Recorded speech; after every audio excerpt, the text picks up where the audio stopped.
तुम्हें याद है वो दिन जब बचपन में एक चिड़िया आती थी तुम्हारे घर में? तुमने छोटे थे तो पूछा था पापा ये क्या है? पापा ने कहा बेटा चिड़िया है। थोड़ी देर बाद फिर आई चिड़िया, आपने कहा पापा ये क्या है? पापा ने कहा बेटा ये चिड़िया है। चिड़िया 10 बार आई, तुमने 10 बार पूछा, पापा ने कहा बेटा ये चिड़िया है। 10 बार पापा ने बोला, गुस्सा नहीं आया। लेकिन आज बुढ़ापे में बाप एक बात को 2 बार पूछ ले, बेटे को गुस्सा क्यों आ जाता है? बेटा क्यों कहता है? तुमको एक बार का समझ नहीं आता क्या? बार बार वही बात बोलना पड़ती है पापा। तुम्हें एक बार का समझ नहीं आता?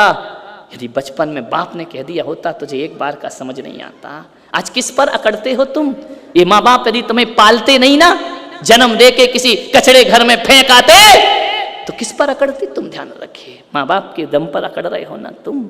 मान्यवर, मेरा आपसे निवेदन है, लाखों रुपए कमाना बहुत आसान है, एक बच्चे को पालना बहुत कठिन काम हुआ करता है, ध्यान रखना। करोड़पति बनना बहुत आसान है, लेकिन एक बात ध्यान रखना, अपने माँ बाप को इज्जत देना बहुत कठिन काम होता है। दुनिया से सम्मान बटोर सकते हो, लेकिन माँ बाप ध्यान रखना, भगवान के मंदिर जाते हो ना भिखारी की तरह, भगवान मांगने के बाद देता है, गुरु मांगने के बाद देता है, बहन भाई मांगने के बाद देते हैं। माँ ऐसी भगवान है जो बिना मांगे बच्चे को सब कुछ दे दिया करती है। मांगने की जरूरत नहीं पड़ती है, माँ सब कुछ दे दिया करती है। मैं आपसे निवेदन करता हूं, हिंदू बनो, मुसलमान बनो, जैन बनो, सिख बनो, ईसाई बनो या ना बनो, धार्मिक बनो या ना बनो, मैं हर जन्मेदनी से यही कहता हूं, हर बेटे को इस जन्म में कोई बड़े ऑफिसर कलेक्टर बन पाओ या ना बन पाओ, हर बेटे को अपने माँ बाप का श्रवण कुमार जरूर बनना चाहिए, ध्यान रखना है। आज इस देश को श्रवण कुमारों की जरूरत हुआ करती है, ध्यान रखिए। एक अपनी बात समाप्त करता हूँ, समय ज़्यादा हो गया है।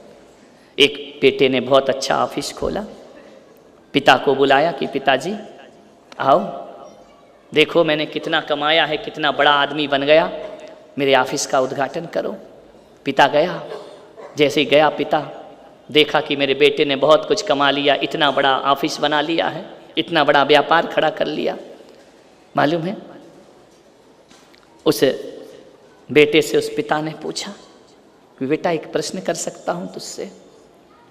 बेटे ने बोला करो।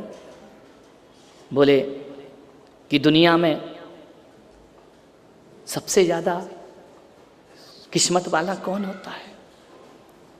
सबसे ज्यादा सौभाग्यशाली कौन होता है? उसने कहा पिताजी सबसे ज्यादा सौभाग्यशाली। बोले आज तूने इतना बड़ा ऑफिस बनाया है, तो एक बात बता बेटा, इसमें तूने किसकी दम पर बनाया? उसने कहा पिताजी मैंने अपनी दम पे बनाया, मैंने ही सब कुछ किया है, मैंने ही मेहनत की है, मैंने ही सब कुछ किया है, मैं ही सब कुछ हूँ इस दुनिया में, मेरे से बड़ा दुनिया में कोई नहीं होता है। पिता ने कहा शायद कमा के अकड़ आ गई होगी। पिता को किसी और उत्तर की अपेक्षा थी, बेटे ने कोई और उत्तर दे दिया। बोले पिताजी जो भी है ना इस दुनिया में वो सब मेरी बदौलत है, सब मैंने किया है, सब मेरे से हुआ, ये व्यापार मेरा है, सब कुछ मेरा है। पिता ने कहा ठीक है बेटा, तू कुछ बदल नहीं गया? बोले नहीं पिताजी मैं कहाँ बदला हूँ, जो कुछ भी है ना वो सब मेरा है। पिता ने कहा ठीक है। पिता जाने लगा, बेटे ने कहा इधर आओ पिताजी, मैं समझ गया तुम अंदर क्या सोच रहे हो। तुम यही सोच रहे ना कि मुझे अकड़ आ गई, लेकिन मैं कहता हूँ पिताजी मेरे से बड़ा मेहनती, मेरे से बड़ा सक्सेस आदमी और मेरे से बड़ा किस्मत वाला इस दुनिया में कोई नहीं हो सकता है, मैं ही सब कुछ हूँ। बोले क्यों बेटा ऐसी भाषा क्यों बोल रहा है? बोले आज जो इतना बड़ा सौभाग्यशाली हुआ हूँ ना, इसलिए हुआ हूँ कि मेरे पास तुम्हारे जैसे पापा हैं, ध्यान रखिए, तुम्हारे जैसे पिता हैं, इसलिए आज मैं इतना बड़ा हुआ हूँ। और जो मैंने कहा ना कि मैं सबसे बड़ा सौभाग्यशाली हूँ, सौभाग्यशाली इसलिए हूँ पापा कि तुम्हारा आशीर्वाद मेरे सिर पर है, ध्यान रखना। एक घड़ा कितना भी बड़ा हो जाए पापा, उसने घड़े के पास ले गया, इस घड़े का पानी देखो पापा, ये मिट्टी का घड़ा कितना बड़ा है। बेटा तू इतना बड़ा हो गया? बोले मैं घड़े के बराबर बड़ा हो गया हूं, लेकिन एक बात याद रखना पापा, घड़ा कितना भी बड़ा हो जाए उसके मुंह पे जो ढक्कन होता है ना बहुत छोटा होता है।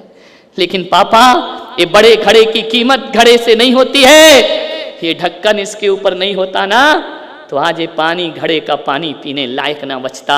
आप, मैं घड़ा हूं, आप मेरे सिर पर रखा हुआ ढक्कन है और आपने मेरे ऊपर बैठ करके जैसे इस घड़े के पानी में कचरा ना गिर जाए ये ढक्कन का काम हुआ करता है और बेटे की जिंदगी बर्बाद ना हो जाए ये बाप का काम हुआ करता है। ध्यान रखना, आप भले ढक्कन की तरह छोटे हैं लेकिन मेरी कीमत मेरी चौड़ाई से नहीं, आपकी ऊंचाई से मेरी कीमत हुआ करती है। आप मेरे सिर पर आकर बैठे हैं पापा, मेरे से बड़ा सौभाग्यशाली इस धरती पर मैं कह सकता हूं कि इतने सौभाग्यशाली तो आप भी नहीं होंगे जितना मैं हूं कि मुझे तुम्हारे जैसे पिता प्राप्त हुए हैं। मान्यवर, मैं आपसे निवेदन करता हूं 4 घंटे 6 घंटे पत्नी को दो, बच्चों को दो, लेकिन एक निवेदन आपसे है, घर जब लौट करके आओ ना आधा घंटे अपने माँ बाप को दिया करो, आधा घंटे, बस केवल आधा घंटे दिया करो कि माँ तू कैसी है, सारे दिन इंतजार करती है वो तुम्हारा। 2 शब्द नहीं बोल सकते हो, मत लाना नए कपड़े, मत लाना आभूषण। कभी माँ से जाके पूछते हो माँ तूने खाना खाया, माँ तूने भोजन किया? माँ तो 10 फोन लगाती है, बेटा तूने खाया या नहीं खाया, एक बार पूछना। और एक काम कर लेना, आपसे इतना ही निवेदन है, ये पुलक सागर करता है, जब तुमसे खाते नहीं बनता था तो माँ ने ग्रास बना के खिलाया था, जब लौट कर घर आओ तो एक नियम ले लेना, जब तक अपनी माँ के मुंह में एक गिलास नहीं रखूंगा तब तक मैं भोजन ग्रहण नहीं करूंगा। ध्यान रखना, वो गिलास उस माँ के लिए अमृत का काम करेगा, वो गिलास उस माँ के लिए बहुत बड़ी चीज। बहुओं से भी मेरा निवेदन है, तुम घूमने जाती हो ना, बाजार जाती हो, घूमने जाती हो, मैंने देखा है रास्ते में विहार करते एक थम्सअप की वो आती कोल्ड ड्रिंक्स पीते हो है ना, कितना प्रेम जताती है वहां बैठ करके। कोल्ड ड्रिंक्स की एक बोतल होती है, 2 पाइप होते हैं, यहाँ से पति पीता है वहां से पत्नी पीती है। ध्यान रखना, ऐसा होता है या नहीं? मुझे एक्सपीरियंस नहीं है। माणिक भाव देखा तो होगा ना, हैं? बोले क्यों? बोले जूठा खाने से प्यार बढ़ता है। वाह, आपसे निवेदन है, 2 पाइप होते हैं ना, मैं बहू से निवेदन करूंगा, आज एक काम करना, पति के साथ तो रोज एक बोतल में 2 पाइप लगा के पीती हो, घर में जाना एक बोतल रखना, कहना अम्मा जी आओ प्यार हम भी बांटें। पति से ही प्यार नहीं बांटना है, एक पाइप से बहू पिए और एक पाइप से सासू पिए, उस घर में स्वर्ग होने में ज़्यादा देर नहीं लगा करता है। अरे बोले नहीं महाराज ये नहीं हो सकता। मैंने कहा क्यों? बोले मेरी मम्मी के कोल्ड ड्रिंक्स का त्याग है।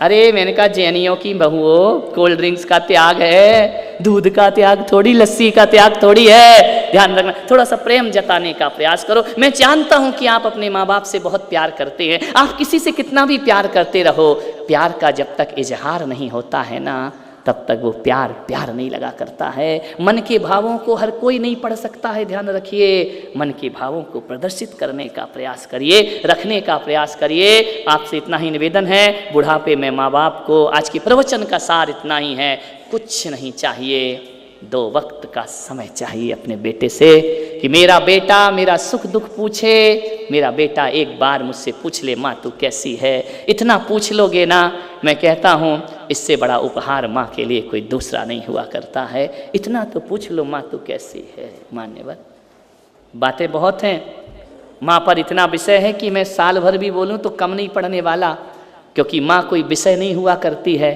माँ तो जिंदगी की सांस हुआ करती है। ध्यान रखना, मैं आपसे इतना ही निवेदन कर रहा हूँ कि सभी लोग मेरी इस बात का प्रयास करें, जिन जिन के बुजुर्ग वृद्धाश्रम में हों, जो मुझे सुन रहे हैं, वजह कुछ भी हो, मेरे प्रवचन और मेरा बोलना सार्थक करना है तो आज ही जाना और अपने माँ बाप को वापस अपने घर ले आना। कहना माँ ये तेरी जगह नहीं, चल तेरी जगह कोई और है, वो तेरा घर है, वो तेरा परिवार है। बहुओं से निवेदन करता हूँ कि आप भी एक दिन सास बनोगी, आपको भी कोई एक दिन विसार देगा। वह कर्म लौट कर ना आए, जाओ अपनी सासुओं की सेवा में लग जाओ। ध्यान रखना, और इसलिए मत लगना कि इसके बदले मुझे कुछ चाहिए। अरे दौलत मिले या ना मिले, प्यार मिल गया ना, तो प्यार दोगे तो प्यार अपने आप लौट करके तुम्हारे जीवन में आएगा। ध्यान रखिए, यह जीवन की सार्थकता है।